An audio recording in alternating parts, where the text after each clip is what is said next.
What a night we have. Don't call me. Don't text me unless you're bringing the beer and the sub sandwiches. Game 7, game night, Edmonton Oilers, Florida Panthers. You think it's hot down in Sunrise, Florida at this hour? Damn, they're playing hockey in June. It's hard to believe. Yeah, it's almost July. I mean, my God. Hasn't happened since 1942. World War II. Toronto Maple Leafs trailed the Detroit Red Wings 3-0. Maple Leafs, with a roster that had been shredded because all the Canadian players had gone off to war, they came back and they won 4 in a row. They beat the Detroit Red Wings. Edmonton can equal that tonight if they can do this.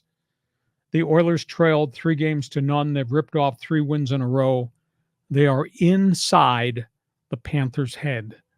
The Panthers got to the NHL Finals by mugging and eliminating the high-powered Rangers, did the same thing to the Boston Bruins. And now they've had trouble because they've tried to lean on and body bag and beat up Edmonton, and they keep taking penalties, and Edmonton keeps scoring power play goals. Scoring in the playoffs is so bloody hard. And Edmonton's got 22 power play goals. They got 3 shorthanded goals. And when the other guy has the man advantage, this is the stat that just staggers the imagination. Edmonton has killed off 46 of 47 man advantages in postseason. And of course, Stuart Skinner, the young goaltender, second-year starter, has kind of really come up big for the most part. But that just collectively is a really good Edmonton Oilers team. And I don't think Florida has any idea how to play these guys. If you bang them and run them and mug them, you're going to get penalized.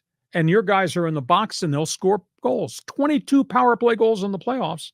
And if you get the odd man advantage, the opponent is 1 for 47 with the power play against Edmonton's penalty killers. And, you know, this team, although a lot of people have the opinion it's strictly a one-line team, it's McDavid and it's Zach Hyman and it's Leon Draisaitl. But they got second and third line guys that play roles really well. And their defense is kind of held up in this series. I would have never imagined when it was 3-0, I never imagined Edmonton was going to be able to execute this kind of comeback. So I think it's going to be fun. Any coins in your pocket? Toss them. I don't know who's going to win this one, except that Edmonton is inside the head of Florida, and I don't know what Florida can do to change the way they play because they have to just stop taking penalties and they have to be scared when it's 4-on-4 because that's a lot of open ice for McDavid and Draisaitl and those guys to wheel and deal and score goals.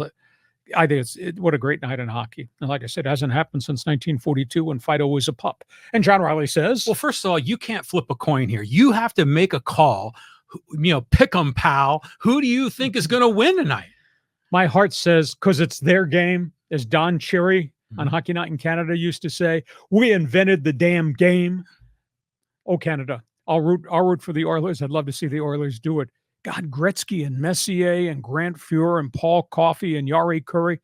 God, that was 30-plus years ago since Edmonton won the Cup. These guys are pretty damn good. Now, the big argument, if Edmonton wins tonight, we'll probably be arguing on Thursday, how would the Connor McDavid franchise go against Gretzky and Messier and all those guys back in the day with Edmonton? But I came from hockey.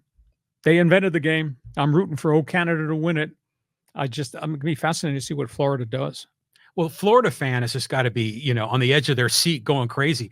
But it's interesting how we went into this series and you were so high on the Oilers and all these skill players, all the talent, all the power play goals.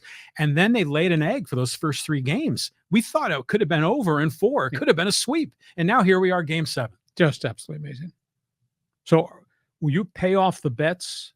I mean, if Edmonton win, are you going for Florida? No, actually, I'm rooting for the Oilers. I generally will always root for the team furthest west. So if it's closer to West Coast, the Edmonton Oilers, I'm going to go with that. Okay. So somebody's a hockey fan. The O Canada line is open for everybody that's on our network. If you want to jump on board, give us a quick spin what you think. We go from that last topic on